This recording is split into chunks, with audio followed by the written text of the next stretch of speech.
Excellency Prime Minister Narendra Modi, Prime Minister of the Republic of India, Excellencies, ladies and gentlemen, we have said yesterday and also in our bilateral sessions this morning that we consider this meeting and these exchanges very vital, very strategic and critical to advance and enhance relations between India and Malaysia.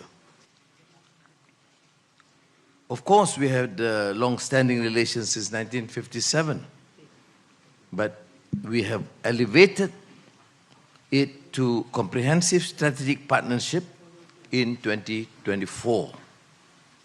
The deep historical ties, strong people-to-people linkages, and ever-expanding economic cooperation. We'll continue to deepen collaboration in all fields: trade and investment, semiconductor, digital economy, trade in local currency, connectivity, energy, agriculture, food security, defense, education security, TVET, including through Walua Center at the University of Malaya, healthcare, tourism, culture, and people to people. It is really comprehensive, and we believe that we can advance this and execute in a speedy manner with the commitment of our both governments, both foreign ministers. And we have seen also the exchanges of 11 documents, including MOUs, in an exchange of letters, which extended beyond normal bilateral arrangements, because we have covered even peacekeeping cooperation on semiconductor, healthcare, and security cooperation. Trade, of course, it has to further extend. I mean, India is growing by leaps and bounds. There's one spectacular rise in the international economic and trade scene, and therefore Malaysia, in the ASEAN context, would certainly benefit immensely if we could secure more ways and opportunities to collaborate with India, to extending beyond the $18.59 billion that we achieved in 2025. And one remarkable feat is this decision to use local currency as far as possible. And Bank Negara Malaysia and CBI has worked on this area for ringgit Malaysia and rupee in bilateral trade and investment. Similarly, in the digital, connectivity, energy, and semiconductor. Well, education remains pivotal. Many Malaysians were educated in India, and there is a growing number of Indian students in Malaysia too.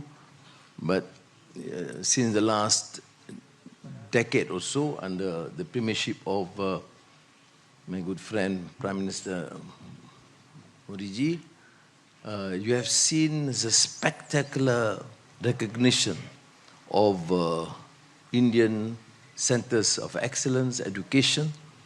There's not only comparable, but many of them have achieved outstanding recognition beyond the known institutions in the West. And therefore, we would certainly explore this to increase the number of students in selected disciplines and fields to study in India. Tourism and connectivity is, of course, an area that we will have to give more emphasis.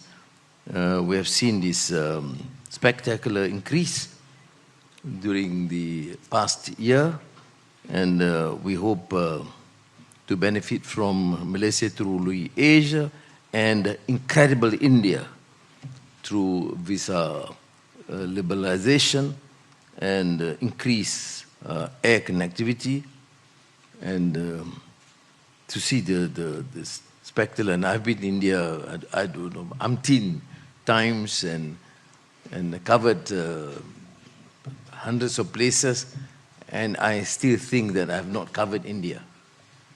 It's too huge, Prime Minister. And it's amazing country to visit, to learn the history, the culture, the arts, other than the new advancement in the technology, new technology and IT. In terms of regional and international issues, I must express my appreciation because in my discussions with Prime Minister Modi, it is not just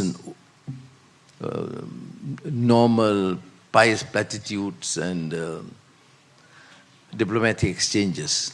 It is exchange between true friends, full of trust and understanding. And therefore, I must also take this opportunity to express my regards and thanks to him for his firm commitment to support all peace efforts throughout the world, be it in Ukraine, Russia, or in the case of the Middle East, and particularly in Gaza. His commitment to support the peace process is unequivocal. And I must therefore express my appreciation. And as a sign of our good relations, I immediately have agreed to support the decision of the government of India to open a consulate of India in Kota Kinabalu, Sabah. Thank you again, Prime Minister. Thank you, Honorable Prime Minister. May I invite the Honorable Prime Minister of India to deliver his statement. Your Excellency, prime minister Anwar Ibrahim, दोनों देशों के delegates, media के साथियों, नमस्कार, सलामत पागी। सबसे पहले मैं अपने करीबी मित्र प्राइम मिनिस्टर अनवर इब्राहिम का गर्मजोशी भरे स्वागत के लिए हृदय से आभार व्यक्त करता हूं। पिछले वर्ष मैं आसियान समिट के लिए मलेशिया की यात्रा नहीं कर पाया, लेकिन मैंने मेरे प्रिय मित्र को वादा किया था कि मैं जल्द से जल्द मलेशिया आऊंगा। और आज वर्ष 2026 की पहली विदेश यात्रा में मैं मलेशिया आया हूं।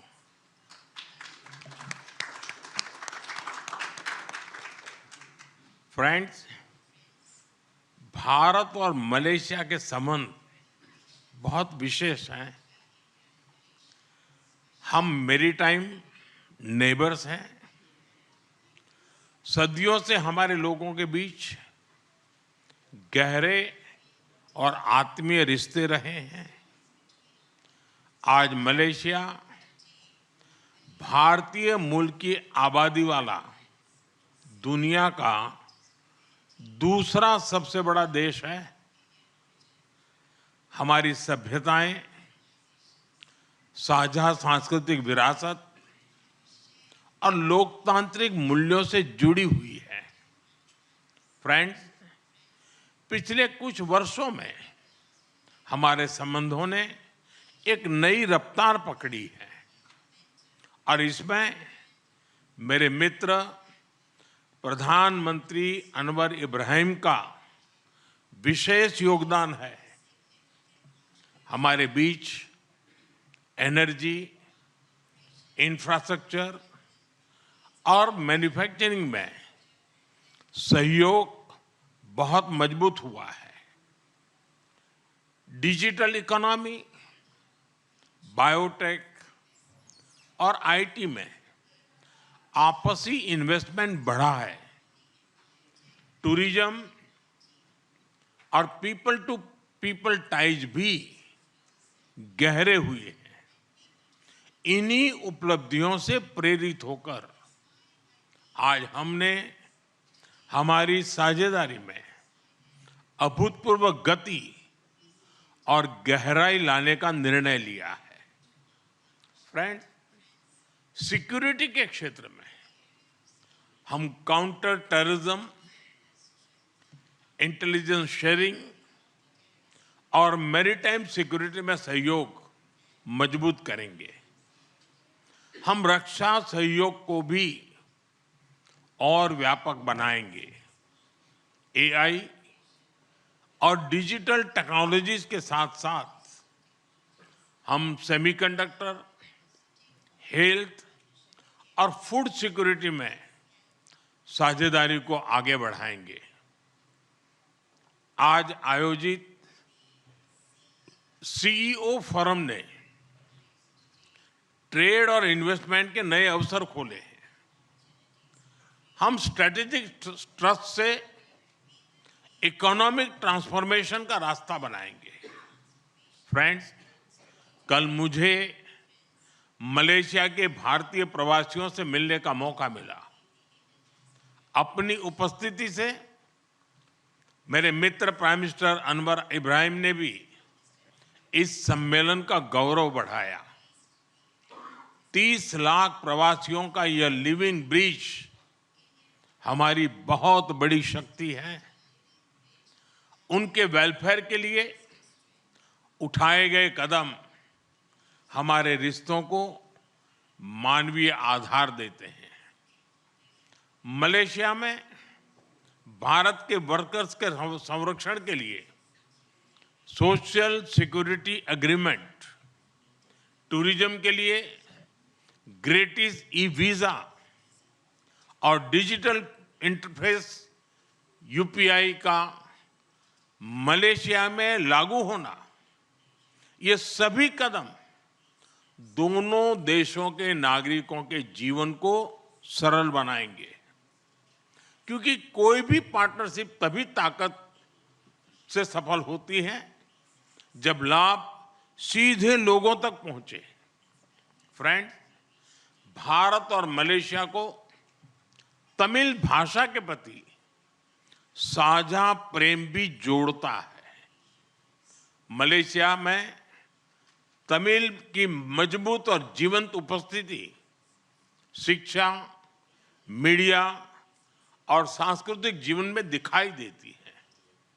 मुझे भरोसा है कि आज के ऑडियो विजुअल एग्रीमेंट से फिल्म और संगीत, विशेष रूप से तमिल फिल्में, हमारे दिलों को और पास लाएगी। हम अपने युवाओं के बीच यूनिवर्सिटी एक्सचेंज, स्टार्टअप कनेक्ट और स्किल डेवलपमेंट के अवसर भी बढ़ा रहे हैं। हमारे बढ़ते संबंधों को सपोर्ट करने के लिए हम मलेशिया में नया कॉन्सुलेट भी खोलने जा रहे हैं। फ्रेंड्स, इंडो पैसिफिक क्षेत्र के विश्व की ग्रोथ इंजन के रूप में ये उभर रहा है। हम आसियान के साथ पूरे इंडो पैसिफिक क्षेत्र में विकास, शांति और स्थिरता के लिए प्रतिबद्ध है। भारत आसियान सेंट्रलिटी को प्राथमिकता देता है। मलेशिया की सफल आसियान अध्यक्षता के लिए मैं एक बार फिर आपको बहुत बहुत बधाई देता हूं। मलेशिया जैसे मित्र देशों के सहयोग से भारत आसियान के साथ अपने संबंधों को व्यापक बनाएगा। हम इस बात पर सहमत हैं कि आसियान भारत व्यापार समझौते आर्टिका की समीक्षा शीघ्र ही पूरी हो जानी चाहिए। फ्रेंड्स, आज हमने क्षेत्रीय और वैश्विक मुद्दों पर भी सार्थक चर्चा की। वैश्विक अस्थिरता के इस माहौल में भारत और मलेशिया की बढ़ती मित्रता दोनों देशों के लिए अत्यंत महत्वपूर्ण है। हमारा साझा मत है कि आज के चैलेंजेस का समाधान करने के लिए ग्लोबल इंस्टीट्यूशंस का रिफॉर्म बहुत जरूरी है। हम शांति के सभी प्रयासों का समर्थन करते रहेंगे और आतंकवाद पर हमारा संदेश स्पष्ट है। No double standards, no compromise. Excellency, Bharat Malaysia संबंधों के प्रति आपकी प्रतिबद्धता का हम सराहना करते हैं। आइए हम साथ मिलकर प्रॉस्परस मलेशिया का आपका सपना और विकसित भारत के हमारे संकल्प को साकार करें। एक बार फिर आपकी मित्रता, आपके गर्मजोशी भरे स्वागत और आतिथ्य के लिए बहुत बहुत धन्यवाद। हम आपको भारत में स्वागत करने के लिए उत्सुक है। बहुत बहुत धन्यवाद। जुम्पा लागी।